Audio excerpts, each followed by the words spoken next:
안녕하십니까. 안녕하십니까. 예, 의원님 반갑습니다. 의원님 저 오시는 이 시간에 지금 보니까 박종준 전 경호처장이 조금 전에 내란 특검에 출석했다라는 소식도 예, 들어오고 있네요. 예. 오늘 사실은 윤석열이 출석하는 날이고 제가 여기 왔다 해서 출석한 것은 아닐 텐데. 온다 그래서 출석하는 거 아니. 박종준 전 처장 예. 모습을 좀 보여드리고 있습니다. 자, 아마 박종준 전 처장도 다 이제 특검에 자신이 아는 것들 다 진술하고 그렇죠. 있을 것 같아요. 제가 봤을 때는. 이제 특수공무집행방해 피의자로 아마 입건이 된 네. 상태 입건이 될 겁니다. 예. 지금 뭐 경호처 내부도 부글부글 한다 그러고 이렇게 뭐 재소환되는 상황까지 저희가 보고 있는데 김성훈 전 차장도 사실은 얘기를 했다는 거고 그렇죠. 변호인 바뀐 다음에 예. 윤건영 의원 얘기 들어보니까 지금 윤석열이 이제 경호처 고발한 것에 대해서 경호처가 완전 뒤집어졌다. 이젠 제보가 막 본문 터지시 쏟아질 거다 이런 예측도 하더라고요. 원래 쳤다면서. 자기가 수사를 하다 예. 보면은요, 수사기관의 의지에 비례해서 이제 많은 사람들이 진술을 하게 되죠. 의지에 비례해서. 수사기관의 의지를 금방 느끼죠. 수사 대상자들은 딱 가서 딱 앉아보면 딱 앉아 보면은 네. 그 지난번 우리가 이제 특검이 수사를 맡기 전에 네. 검찰과 경찰이 수사할 때는 여러 가지 정치 공학적으로 수사가 이렇게 속력을 내기는 어려운 구조였지 않습니까? 정권이 어찌됐든 윤석열 대통령이 파면됐지만은 네. 정권이 교체되지 않은 상황이었고 그랬죠. 이런 수사기관에 있는 사람들 이런 거 굉장히 예민합니다. 혹여 이거 수사했다가 정권이 바뀌지 않으면은 이거 내가 어떻게 불이익을 받는 거 아닌가 하는 생각 때문에 수사 의지가 강렬할 편은 아니고 이걸 금방 느끼죠. 조사받으러 온 사람들은 그걸 느끼고 거기에 따라서 자기들이 어떤 스탠스를 취할까를 정하죠. 네. 그렇지만 이제 특검이 수사가 시작되고 또 정권이 교체됐지 않습니까? 그래서 특검이 끝까지 진실을 밝히겠다는 의지가 이제 드러나고 있기 때문에 네. 수사받는 사람들도 생각이 달라지죠. 이거 다 진술하게 돼 있고 네. 지금 주요 피의자가 어떻게 보면 다 공범의 신분이지 않습니까?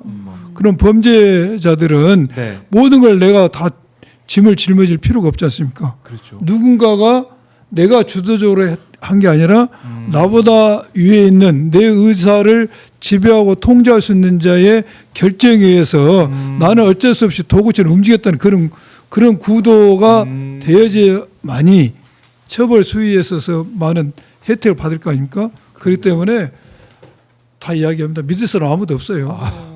끝판에 믿을 사람 아무도 없어요. 믿을 사람 아무도 전에는 없다. 보면은 막 그 윤석열 쪽 변호인하고 막 만나고 나서 갑자기 진술 바뀌고 막 이랬다가 윤석열 구속을 기점으로 또 막 이런 뉴스가 나오는 거 보면 그동안은 윤석열이 무서워서 어떻게 보면 협박을 당해서 그동안 제대로 진술을 못했던 건가? 이렇게 보여지기도 하네요. 제 그런 뭐 여러 가지 그동안 많은 지배하고 지배를 받는 관계이기 때문에 네. 심리적으로 정속이 돼 있기 때문에 그런 면도 있고 네. 제가 조금 전에 말씀드리기처럼 큰 틀에 있어서는 일단 정치 역학적으로 정권이 교체된 것, 네. 또 수사기관의 변동, 네. 본인의 책임의 정도 이런 게 여러 가지 작용이 되죠. 그게 다 적용돼서 바뀌고 있다. 네. 그래서 지금 보면은 뭐 강희구, 김성훈, 김태호까지 예. 입을 열었고 지금 보니까 이제 조태열 전 지금 외교부 장관 이제 퇴임을 하면서 아마도 특검 수사를 받을 가능성이 큰데 왜냐면 이종석 도주대사 우리가 얘기를 했지만 네. 호주대사를 보냈던 이 부분도 어떻게 된 거냐 예. 그럼 궁금한 부분 아니겠습니까? 그렇죠. 조태열 전 장관이 되면 또 불까요? 어떻게 보세요? 지금 2023년 7월 30일 날 있었던 외교안보 수석 비서관에 의해서 네. 이제 최상병에서 경로했다는 게 문제가 됐지 않습니까? 네. 근데 이 부분에 대해서 가장 직접적인 증거가 나온 게 김태호 진술이지 않습니까? 그렇지 않아요? 그전에는 이제 끊어지잖아요. 맞아요. 연결이 안 됐었죠. 이제 경로를 했는지 그 수석 비서관에 대해서 윤석열 전 대통령이 올라왔던 보고서 내용대로 임성근 입건한 것에 대해서 네.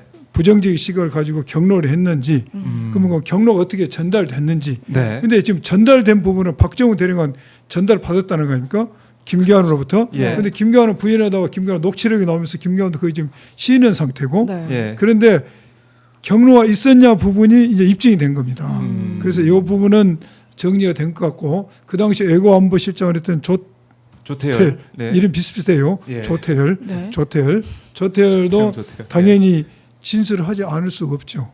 아, 조태열도 입을 김태호 그 현장에 있었던 것이다. 김태호 실장이 이야기를 했기 때문에 조태열 그 당시 실장도 당연히 진술을 하리라고 저는 생각이 됩니다. 안 하면 본인이 책임 무거워지고 네. 본인이 반성하지 않는 것이 어떻게 버티겠습니까? 빠르게 또 진술을 해야 그나마 조금이라도 형량을 좀 줄일 그렇죠. 수 있는 근데 거니까. 조태열 원장은 네. 좀 두 가지지 않습니까? 계엄이 일어나기 전에는 최상병 문제에 개입이 됐고 네. 계엄이 일어난 이후에는 또 뭐가 있죠?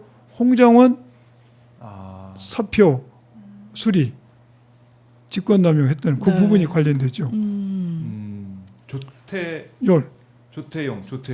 안보시장하다 국정원 그건 조태용. 조태용 아, 헷갈리네요. 이분은 조태열. 조태열. 그 형제는 아니시죠? 헷갈려요. 예. 아, 이름이 이제 비슷해서 그러니까요. 헷갈리니까. 헷갈리고. 자, 그러니까 02-800-7070 이 전화를 누가 받았나, 또 누가 수사를 막아왔나.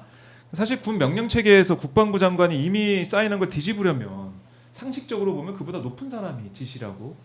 당연하죠. 되죠. 지금 국방부 장관이 그 임성근 사단장도 업무상 과실치사 혐의 피의자로 입건돼서 네. 경북경찰청으로 이첩한다. 그리고 내일 브리핑한다는데 결재를 했지 않습니까? 그 상태에서 자기 국방부장이 한 결재를 번복한다는 것은 그러니까. 상식적 있을 수가 없는 것이고 아하. 본인보다 높은 단계에 있는 결국 이것도 결국 윤석열한테 예. 화살이 간다. 네. 그렇죠. 윤석열 그러니까 다 입을 여는 상황에서 결국 윤석열도 근데 조사를 받아야 되는 문제는 상황이다. 윤석열 피의자가 임성근 사단장이는 하나의 사단장을 위해서 이렇게 경로를 하고 결정을 번복시킬 그러니까요. 이유가 있는가 이유가. 이것이죠. 없어 보입니다. 없어 없죠. 보이는 네. 대통령이라는 사람이 그렇게 한가한 사람이 아니고 그리 밑에 있는 사단장급까지에 대해서 배려를 하고 개개의 사건에 신경 쓸 만한 여력이 없지 않습니까? 이건 독특한 사안인데 네. 그렇다면 누구냐. 윤석열은 왜 그랬을까? 예, 윤석열 전 대통령은 누구에 의해서 움직였는가가 이제 핵심이지 않습니까? 근데 그 그러니까요. 임성근 아내분과 네. 또 김건희의 통화, 김건희 측? 네, 예. 김건희 측의 통화 기록 뭐 이런 것들이 나오죠. 김건희가 아니고 김건희 측과 측에. 네, 통화를 했다. 통화 기록. 네. 이제 이런 그 통화 내용이 사실이라면은 네.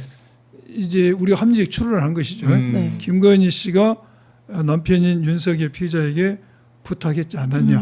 이건 이제 특검에서 밝혀질 부분인데 네. 이게 그러니까 한마디로 이야기하면 예. 대통령을 움직일 사람이 누구냐 이거예요. 우리나라에. 누구냐? 정말 궁금하네요.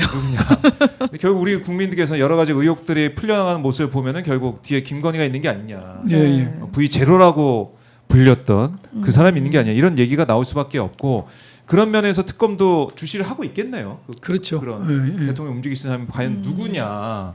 그걸 보고 있다. 근데 제가 제 순 내피셜인데 구조적으로 보면은 내피셜. 자 그럼 가정을 합시다. 네.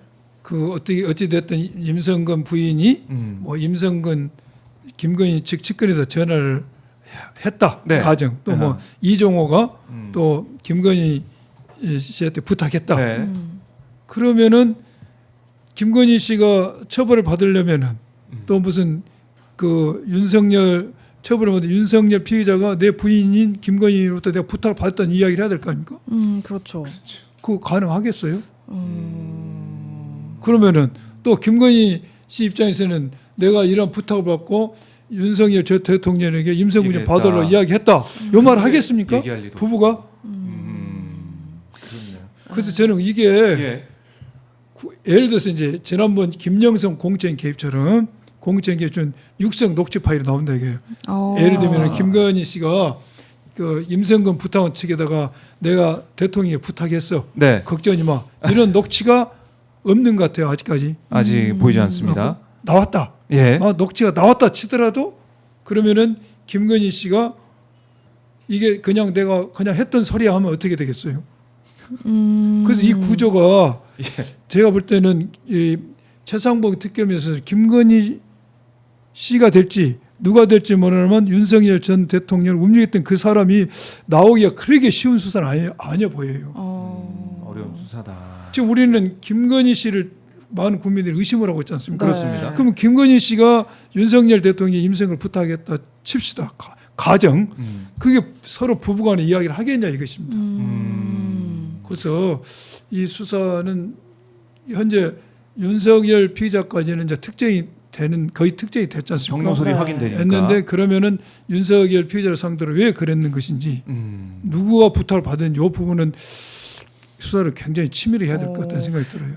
근데 임성근 그 뭐 이종호 김건희 이 라인업에 대한 퍼즐이 윤석열의 그 증언이 없으면 맞춰지지 않는 거잖아요. 영영. 그렇죠. 네. 윤석이 이야기를 해야 될 거니까. 네. 내가 부인으로부터 부탁을 받았다. 네. 억울하다는 이야기를 요 말이 있어야면 나머지 퍼즐이 김건희, 이종호 혹은 네. 또 다른 가닥인 임성근 뭐 부인의 김건희 갔는데 요 진술이 나오겠냐 이것입니다. 그러니까요. 윤석열 입장에서 그럼 자기 부인. 끝까지 그 얘기를 안 하면 어떻게 되는 거예요? 그러면 끝까지 안 하게 된다면은 윤석열 피의자가 이제 최정점에서 끝나는 것이죠. 본인이 경로를 안 했다 하거나 안 했다 하지를 못하겠죠. 진술이 본인이 나왔어. 내 스스로 대통령 국군 통수권자인 내 입장에서 스스로 판단해 볼 때 이건 무리다 했다라고 그렇게 결정이 나버리죠. 그 딱히 관련 과연 없지만 이렇게 네. 되면은 또 법리적으로 또 여러 가지 어려움이 생겨요. 왜요?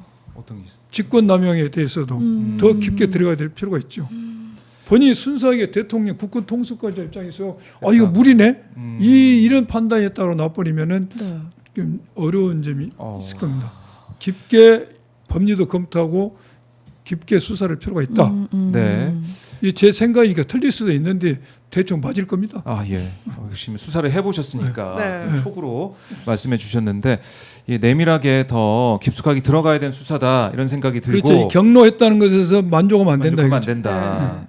아, 그 뒤에 왜 뭐가 경로를 있는지. 했는가? 네. 순수한 국군 통수권자 입장에서 네. 이건 적절치 않다고 한 것인지 아니면 누군가의 부탁을 받은 것인지 그런데 누군가의 부탁에 대해서 많은 국민과 언론이 이제 이렇게 여러 가지 김건희 여사 아니냐라고 우리가 의심을 하고 있는데 의심. 예. 그 의심이 사실할지라도 윤석열 피의자가 부인 김건희 여사를 불겠냐 이것이죠 구조상. 더 수사를 제 취지는 법리 검토도 더 잘해야 되고 VIP 경로를 김태호로부터 진술을 드리는 게 만족하지 말고 더 내밀한 수사가 필요하다 주도지. 그 해병대 카톡 내용으로는 이게 어떻게 뭐 끼워 맞추기가 좀 힘든 상황인 근데 거죠? 그 해병대 카톡으로 타고 올라갔을 때 최정점을 우리가 누구를 보고 있어요? 김건희. 김건희를 보고 있죠. 네. 그러면 거기서 아, 윤석열 결국에는 남편 그렇게 관계가 수사를. 한쪽이 물어줘야 되는데 김건희 여사가 남편한테 부탁했다고 이야기를 하거나 네. 윤석열 피해자가 내 부인 김건희부터 부탁을 받았다고 이야기가 돼야 되는데 요 진술이 현실적으로 나오겠냐 이것입니다. 우리가. 그러니까 이거를 밝혀내는 게 중요한데. 관건이네요. 그렇죠. 네. 그러니까 사랑꾼이라고 우리가 지금 좀 보고 있는 네. 휠체어도 밀어주고 그러니까 윤석열이 그렇죠. 네. 김건희 지키기에 나서면 이러면 이 건으로 인해서는 김건희 구속 수사는 힘들 수도 있다 이렇게 지금 누군가의 부탁을 받아야지만 이 직권남용죄도 되기가 쉬워요. 네. 대통령이 사적 감정이 동원돼서 사적 부탁에 의해서 이걸 빼도록 한 거 아닙니까? 네. 누군가의 부탁을 받아야지 아, 그게 연결이 되는데 연결이 아니다 된다. 나 누구 부탁받은 게 아니야 내가 보고서 보니까 이렇더라라고 나오면은 아. 좀 여러 가지 곤란한 점이 있기 때문에 수사를 치밀히 해야 된다. 치밀하게 해야 된다. 이 건은 김건희 관련된 수사도 치밀하게 해야 되는 그렇죠. 것이고 네. 과연 이 멋쟁 해병반 그러니까 이종호가 등장하는 그러니까 VIP에게 얘기했다. 요 대목인 거잖아요. 네. 그걸 하나하나 따져봐야 된다라는 거 그거 중요한 부분도 말씀해 주셨습니다. 네. 이제 김태호 진술로 끝이 아니고 이제 시작이다. 시작이 저는 시작이라 생각이 듭니다. 네, 시작이다. 이게 윤석열 피의자까지는 됐어. 네, 왜 했냐? 그게 중요해요. 이게 중요한데 이 대목에서 굉장히 수사가 중요하다는 것이죠. 네.